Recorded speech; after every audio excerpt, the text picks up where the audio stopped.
604 partnerships, 132 corporations, and 140 million square feet across every state. He created more millionaires than any real estate firm in American history.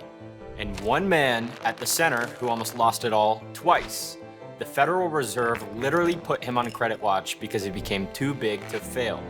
But he survived, and he survived because of the same thing that built the empire in the first place: partnership.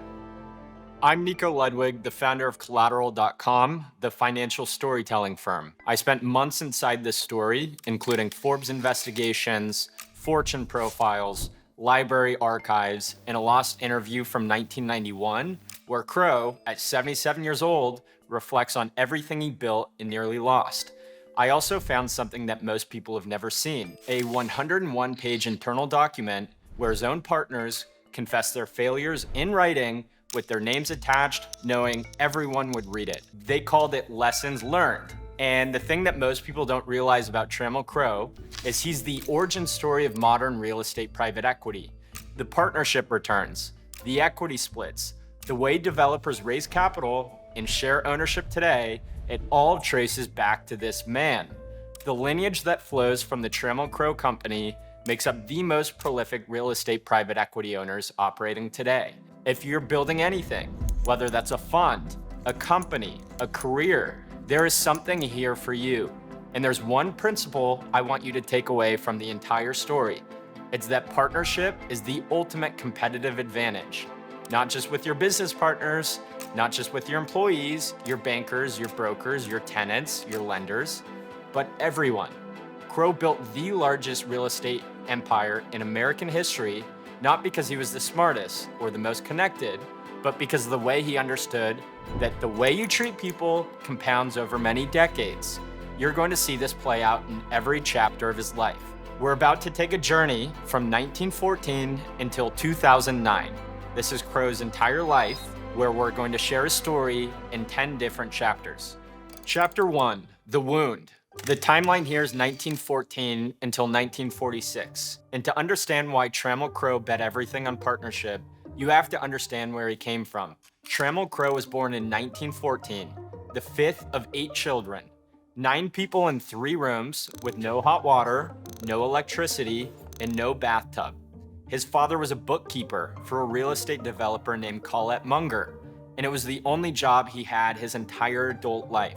When Munger died in 1928, the company folded, and Crow's father, a bookkeeper with no ownership stake, no equity, and no fallback, lost everything. Crow wrote about this years later, saying, "Father lost his job in 1928 when Mr. Munger died and we all had to get with it to eat. This is the wound that shaped everything that came after." His father had given decades of his life to someone else's company, and when that company disappeared, he had nothing to show for it. No ownership meant no security.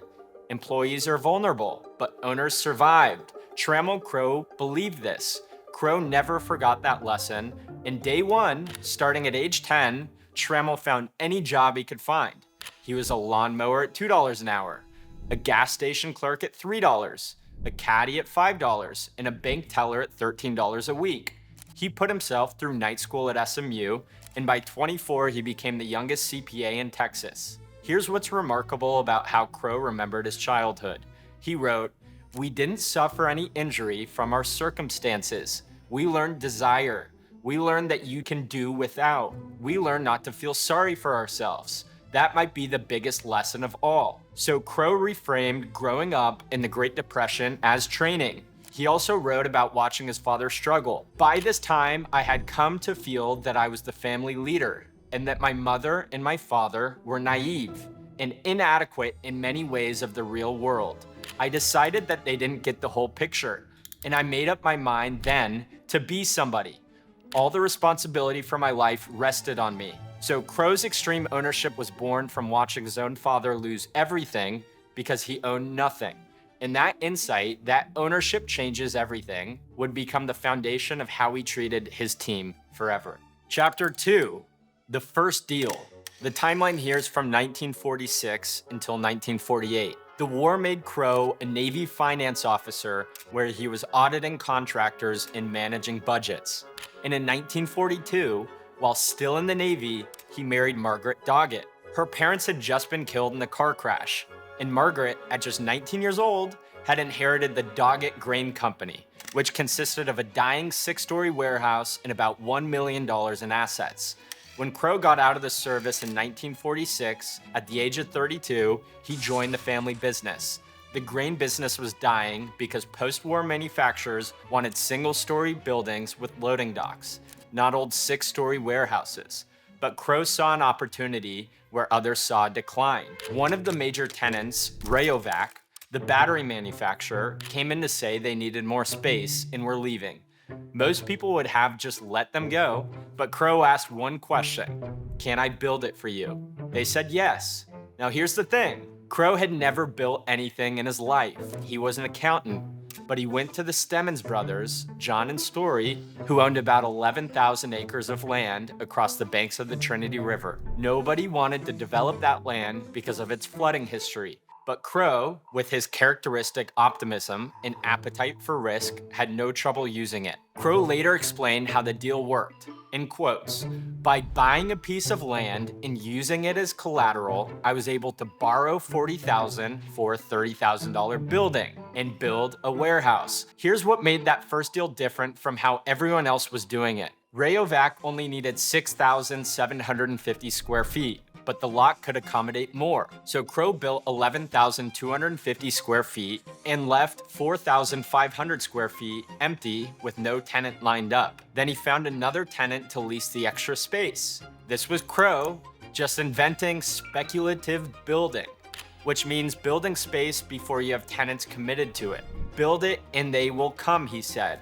Crow explained, "Everything in life is a risk. Or if it's without risk, it's probably without profit. I was a confirmed gambler, a speculative builder." Then before the mortgage on the first building was even signed, Crow built another warehouse, then another, and then another. 3 years later, the partners had built over 50 warehouses totaling 2 million square feet together. The already wealthy Stemmons brothers started calling Crow our wild little brother because of his insane risk appetite and his high energy optimism that never seemed to quit. This is where you start to see the partnership principle at work. Crow built a relationship with the Stemmons brothers that would last decades. He made them money. They gave him land and credibility, and both sides kept coming back for more. Chapter 3, the 3 rules. The timeline here is from 1948 until 1956. This is where Crow invented 3 rules that seemed crazy at the time. These are the 3 rules that built an empire. These are the same 3 rules that almost destroyed it. Rule number 1, to never sell anything, but rather hold. Crow rejected the conventional developer's playbook entirely. Forbes wrote in 1971 saying, "The conventional strategy is to borrow, build, depreciate, and then sell." Crow achieved his eminence by standing such accepted canons on their heads. Crow's view was simple. You can get rich selling real estate, but you can only get wealthy by owning it. And he had another saying, "The way to wealth is debt." Rule number 2 is to share equity with operators and turn employees into owners. This came directly from watching his father lose everything. Crow understood at a deep level that motivation comes from ownership, and he said it clearly here. The person who is paid a salary won't do the same job as the one who owns a part of the deal. New partners started at 20% ownership, but as they took on more responsibility, those splits shifted to 30%, 40%, and even beyond. This was strategic generosity. When your people own a piece of the outcome, they think and act like owners because they are owners. Rule 3 is to sign personally for everything with no limited liability. If any project failed, lenders could come after Crow's house, his other buildings, and everything he had. This created immense trust with the lenders because they knew Crow had real skin in the game. But it also created unlimited vulnerability when downturns hit. These 3 rules, never sell, share equity, and sign personally, would make him the largest developer in America. They would also bring him to the edge of the ruin twice. Chapter 4, the furniture mark. The timeline here is from 1956 to 1960. In the early 1950s, Crow saw something in Chicago that changed everything. He visited Joe Kennedy's Merchandise Mart, which was the largest building in the world at the time, and he became absolutely obsessed with it.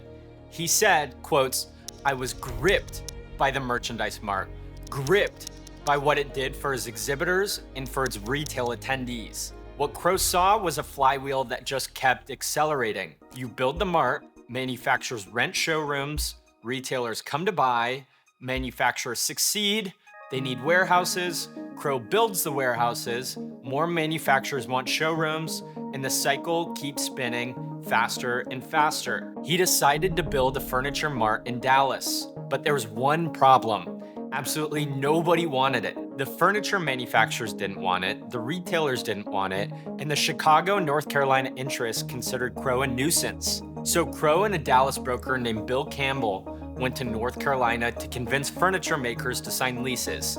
They rarely made appointments in advance because Crow believed that if you call ahead, you gave your prospect a chance to say no. But if you walked in off the street, the odds were good you'd at least get a meeting. Even so, the rejection was brutal. Campbell recalled what it was like, saying, "We made many trips to North Carolina and Virginia, calling on furniture companies.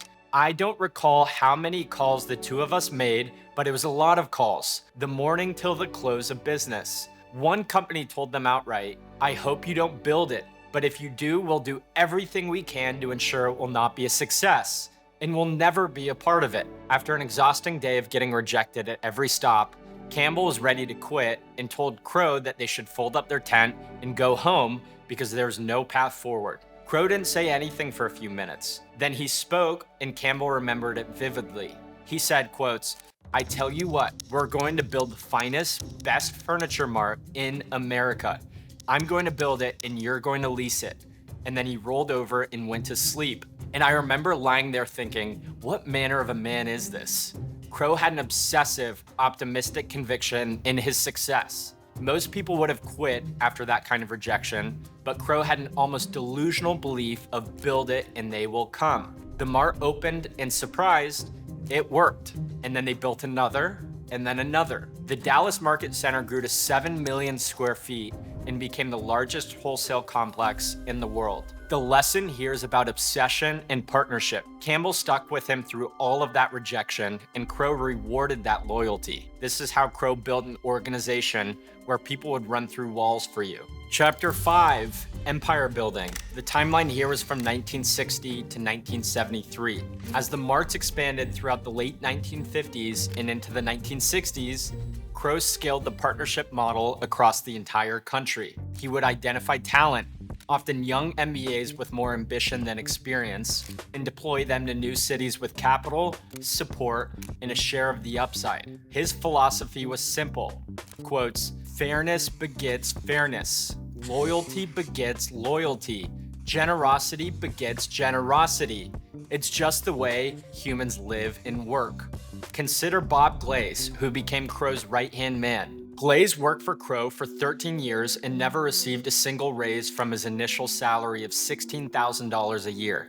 But as a partner on project after project, he amassed a net worth in the millions of dollars. Robert Sobel wrote about their partnership saying, quotes, "Crow was able to operate from the mountaintops because he knew Glaze was coming through the valleys, damming up all the tributaries and getting everything done. And Crow's loyalty was fierce in return. As one partner put it, to get off Trammell's team, you either had to steal from him or quit. The hiring philosophy was deliberately unconventional. Crow said, "First thing I try to do is look for a nice person. Next is brains." He preferred young, inexperienced people over seasoned developers because he believed that the perfect partner had intelligence, drive, and knowledge. And if they had the first two, he could provide the third. Consider Mac Pogue, who met Crow in 1963 when Pogue sold him some land. At the time, Pogue was a young real estate broker with no development experience whatsoever. In 1965, they formed Lincoln Property Company together. By 1978, when Pogue bought out Crow's interest, Crow's share was worth about $150 million. Lincoln Property became the second largest apartment manager in the United States. Crow had taken him from a young broker and turned him into the most successful developer in America, and he made a fortune by doing it. That's what happens when you bet on people and give them ownership. The regional partner model emerged from this exact approach. Partners were given geographic areas with significant autonomy, and the only hard rule was that no partner can encroach on another's territory, whether that was expertise or geography. One partner explained how it worked, saying he took a group of really hungry people, hungry in the sense of wanting to achieve something, who were reasonably bright and wanted to do hard work, and then he loosely let us go. I don't think there was ever anything he ever told us that we couldn't do unless it violated another partner's territory. And another partner described the structure this way: not a company at all, but rather an amalgamation of an association of autonomous operations. Partners operated independently out of 13 cities, and most of them didn't even know each other well. They had annual meetings and occasional conversations, but otherwise they were all on their own. It was like an armada of boats, some small, some immense, with no clear relationship to one another, except they all flew the same flag, the Crow flag. The partnership principle extended beyond his employees to his tenants and his buildings. Crow's attention to detail became legendary because he understood that details are care. At the Trade Center, he personally carried a screwdriver to inspect bathrooms. Texas Monthly reported saying, Crow has been known to take a screwdriver and remove faucet handles from the Trade Center bathrooms because he didn't like their look or feel. Crow's philosophy about where to invest was, quotes, money should be spent where tenants and customers notice it, in bathrooms, lobbies, and elevators. And he was ruthlessly practical about aesthetics. Quote, if it doesn't make money, it's not pretty. When you sign personally for everything, you care about everything because your name is on the dotted line. And yet, for all of that obsessive control over details, Crow operated with radical transparency. He didn't have a private office. He sat at a desk in the middle of the floor, surrounded by secretaries and associates, so anyone could hear what he was saying. He told his staff to read his mail so they could keep up with what he was doing.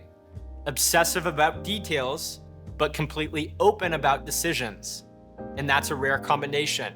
It built enormous trust. The generosity with partnerships went both ways, and it compounded over time. In 1972, Crow and John Stemmons, his original partner from that first warehouse, reached a crossroads and needed to value their partnership.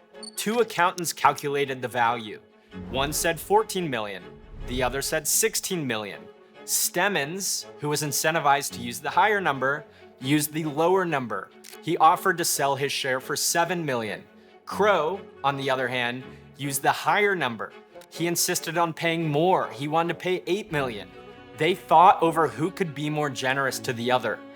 Stemmons said, now, Crow, this has been a goddamn hard thing for me to do, to sit here and break up this partnership, which has been so wonderful, and we ain't gonna argue price.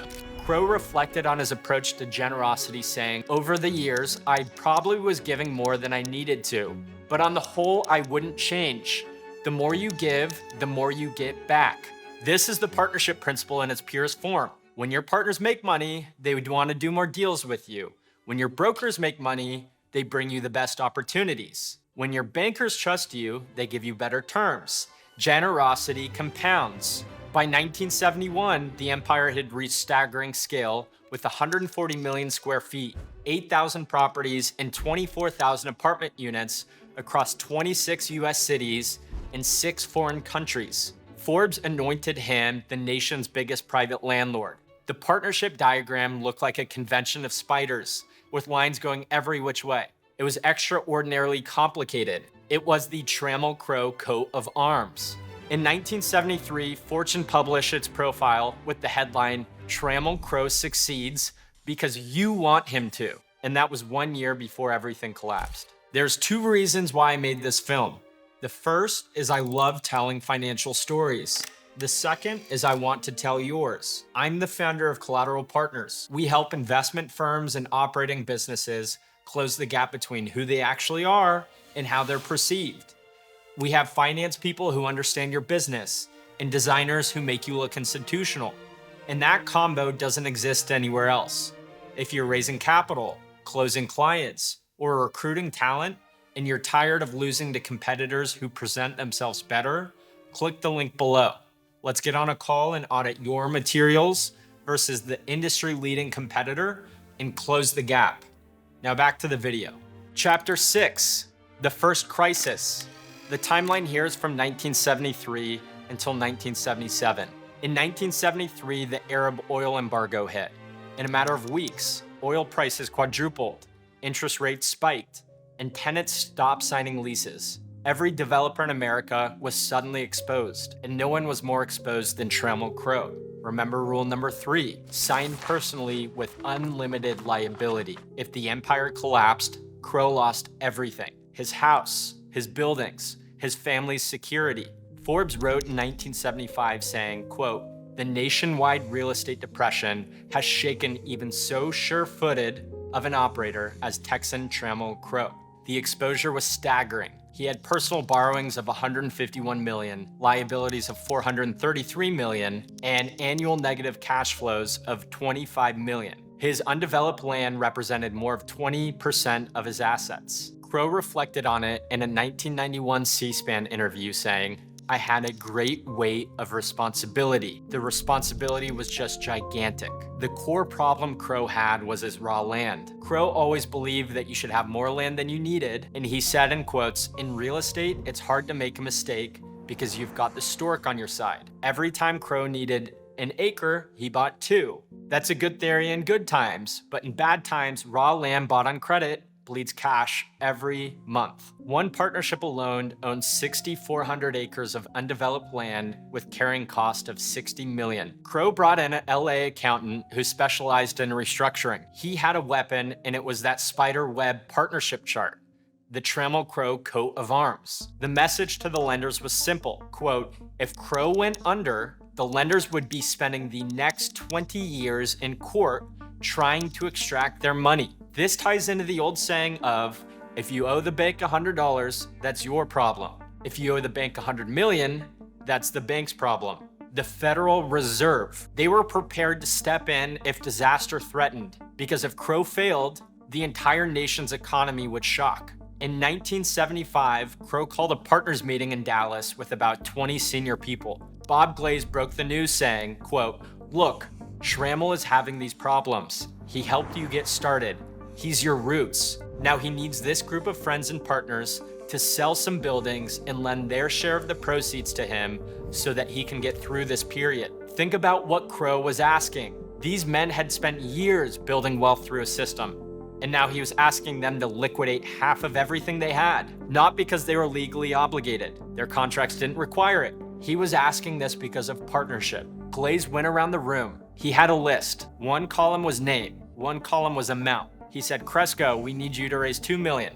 Spiker, we need you to raise $1.5 million. One partner said, "Trammell, everything I have is yours if you need it." Another partner described what it felt like. He said in quotes, "I felt like I was a participant in a Super Bowl game. These were the people I wanted to be with, and there wasn't any question in my mind that we would rise to the challenge." Crow's secretary recalled, "It was a shock to all of us, but the general attitude was, of course we'll go along with whatever has to be done." At a partners meeting in 1975, after a brutal confrontation with the banks, Crow made a statement saying, "I think I should stay on everything and get everyone else off. What I end up with is of no concern. The partners, the company will live, and I will come back again." One partner responded, "I don't think the partners are safe until you are safe." I want you to sit with that for a moment. I don't think the partners are safe until you are safe. This is what partnership actually means when it's real. These are people voluntarily liquidating their wealth to save someone who made them wealthy. All of that generosity over the years, the doubled stakes, the fights over who could pay more, it came back when Crow needed it most. But the bridge loans were temporary, and Crow still had to sell his assets. And here's the brutal part about being in distress. When you're drowning, you could only sell what people will actually buy. And that means the good stuff. The good stuff pays for the bad stuff. The Embarcadero Center went to David Rockefeller. Park Central went to Equitable. Allen Center Houston went to Metro Life. Forbes wrote saying, "A bitter pill to a man who has traditionally kept what he built." The man who said, "In the history of the world, the seller is wrong," had to become the seller. The stress was immense. Crow would awaken in the middle of the night and stay up for hours simply staring at the wall. Chapter 7, The Comeback. The timeline here was from 1977 to 1985. By 1977, the largest restructuring of an American real estate company was complete. Crow reflected on what he learned, saying, quote, "The cat that is burned on an oven range will never touch a hot one again." True enough, but that cat won't go near cold ovens either. The point was clear. Don't let a fear of past mistakes paralyze you from taking action. In no time, Crow was back building again, and his generosity hadn't changed at all. On a flight back from inspecting a Florida condo project with a partner, the deal had performed spectacularly. Millions of profits, everybody was celebrating. During a lull in the conversation, Crow turned to the partner and said, quotes, "You know, I want to double the interest of your company in these transactions." The partner wasn't owed anything more because the deal had already been done. Crow doubled his share anyways.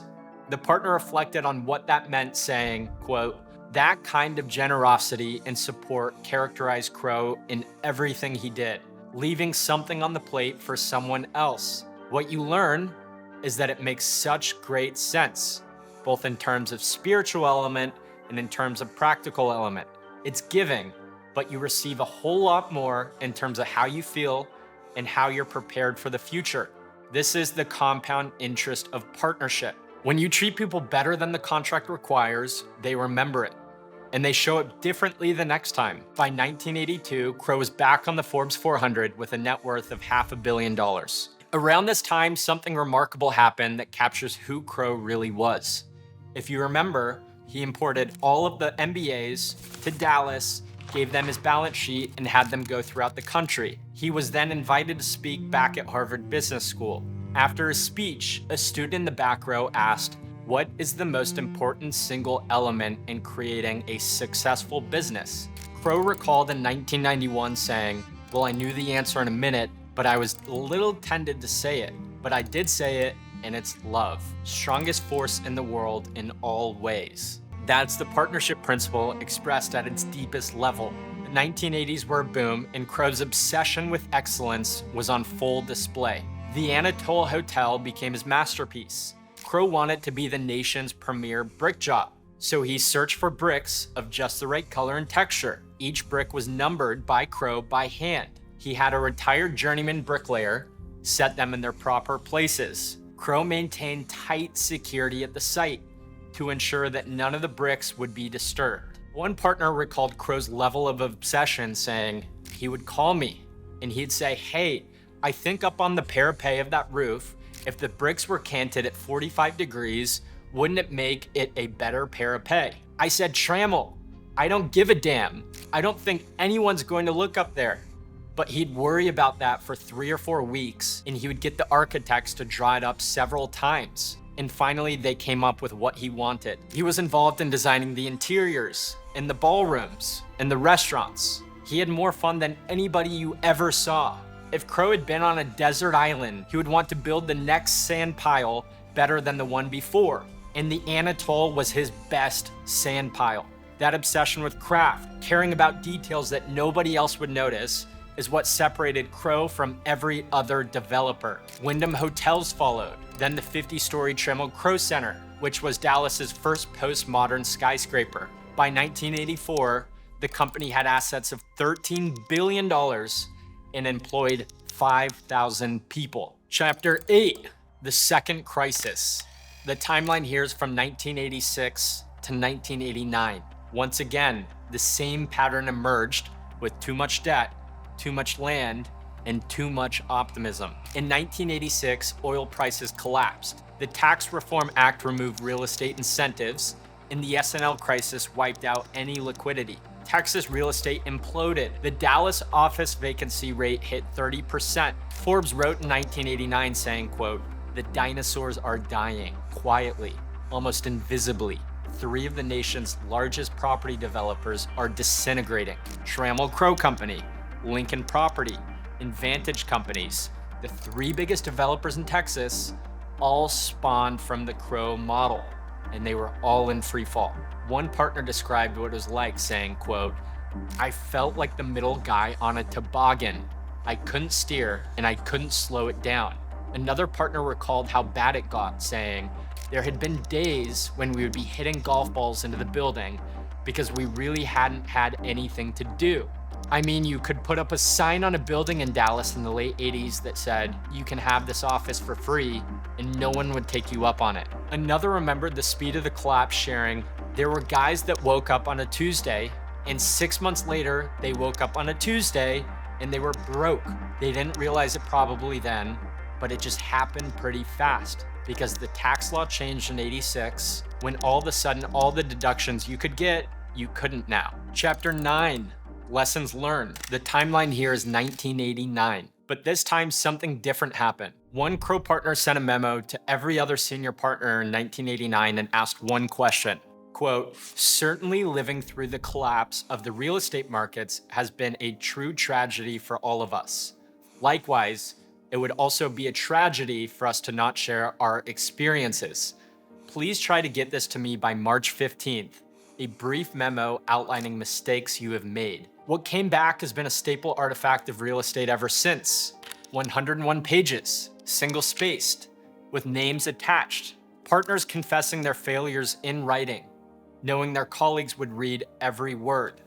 And they called it Lessons Learned. I want to spend some time on this document because it's not a Harvard case study sanitized for publication.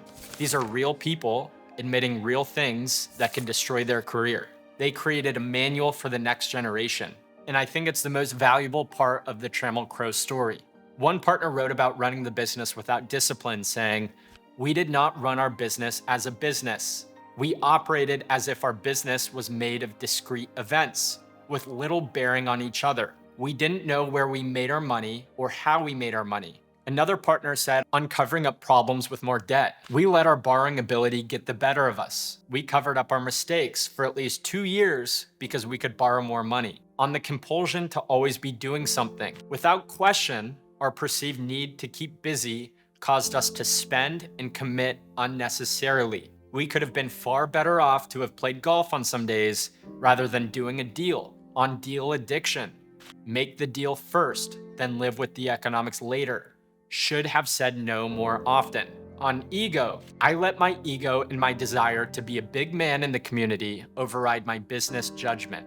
On momentum, we continued to build because that's what we knew how to do. We didn't know how to stop. On market delusion, don't believe that just because rents have gone up 5% per year for 5 years, they can't or won't drop 25% in 1 year. On the illusion of liquidity, we made a bet that there's a reasonable sale market at all times in any market. We have found that just when you need to sell, there are no buyers. On trying to buy the dip, we made a bet that the market would come back in 3 years, and we tried to bottom fish. When you don't have staying power and the market stays bad, you turn into the fish. On overconfidence, believing that the quality of your people and project can overcome the market. Next, the partners shared universals that could apply in any market, good or bad. Here's what they sent. Be careful of verbal assurances from lenders because personal liability is personal liability. Don't build just because you can get a non-recourse loan. Stay lean, even if you could afford to get fat. Postpone hiring until you absolutely must. Sell some of your interest on the way up. When it heads down, there are no buyers. Worst case projections from one quarter tend to become best case projections for next quarter. Quality is important in a tough market. Tenants, lenders, buyers will give credit to quality. The lender was our partner, and we didn't treat them that way. We didn't tell them the truth about our portfolio. First markdown is the smallest. Cash is king. Do not follow market down. Lead the market. Terminate weak links and make tough decisions quickly. Do not let competitors' actions influence your decision on whether to do a project. Do not do a project just to do something. Maintain careful underwriting standards. This document became part of the company's DNA. When new partners joined, they read it. When the market started heating up again, they referenced it. One partner recalled saying, "Every time we have a little bit of a downturn, that thing is being sent all over. It came with a lot of wisdom. It was from the school of hard knocks. If I had to do it over again, when we were in a down cycle, I would have done these 10 things." These are the guys who, again, thought they were worth 50 million and woke up one day and worth negative 50 million. Don Williams, who took over operations during this time, understood what needed to change. Quote, "The essence of the Trammell Crow Company is a paradox. We have found a way to organize entrepreneurs. You're not supposed to be able to do that." At this point, the company restructured. It was smaller, more disciplined, but it was built on one thing, and that was the partnership. Chapter 10, Legacy. The timeline here was from 1989 to 2009. Let me give you the full timeline of what this man built. 1948 was the first warehouse. 1957 was when the Dallas Market Center began. 1963 was when Lincoln Property was founded. 1971 was when he became the nation's largest developer. 1975, he nearly collapsed and was saved by his partners. 1982, he returned to the Forbes 400. 1986, the second crisis began. In 1989, the Lessons Learned document was created. 2006, the company was acquired by CBRE for $2.2 billion.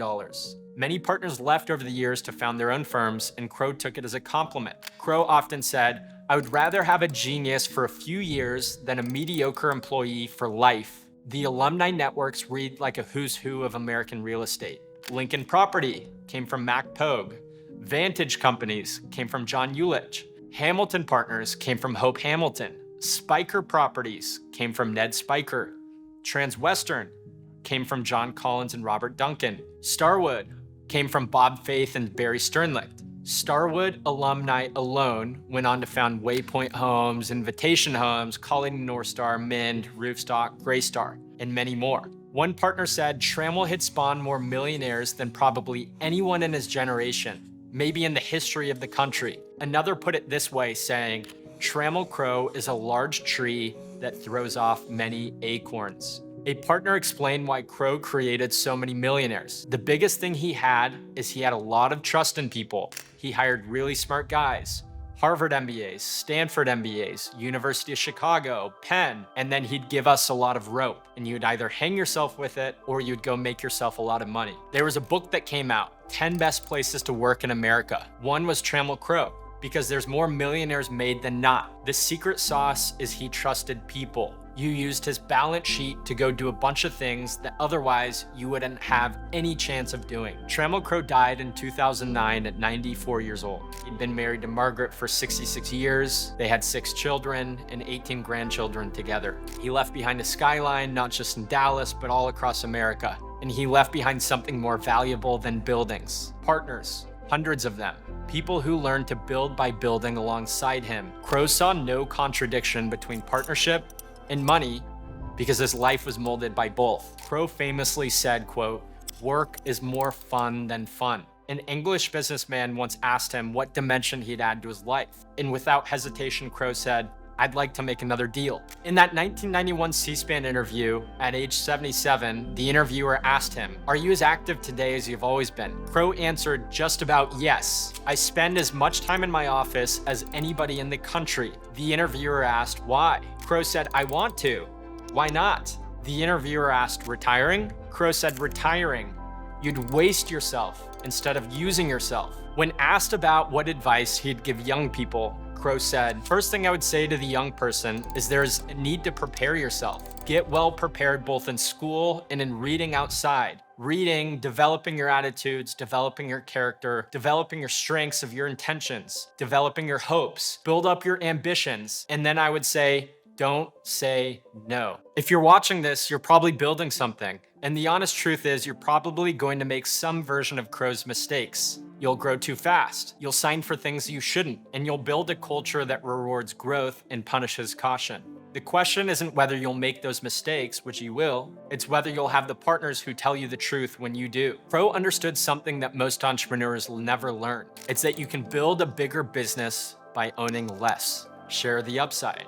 Create partners instead of employees. And just when the world falls apart, those partners might save you. The partnership structures Crow pioneered became the blueprint for modern real estate private equity. The lineage that flows from the Trammell Crow Company makes up the most prolific real estate owners today. Partnership built the empire, partnership saved the empire, and partnership outlasted the man who created it. In Trammell Crow's words, partnership makes for a humanly rewarding life. This is the story of Trammell Crow from 1914 to 2009, and this is the partnership that built America.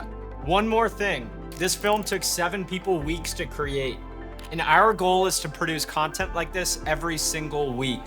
Netflix-style production on the greatest stories in finance and business.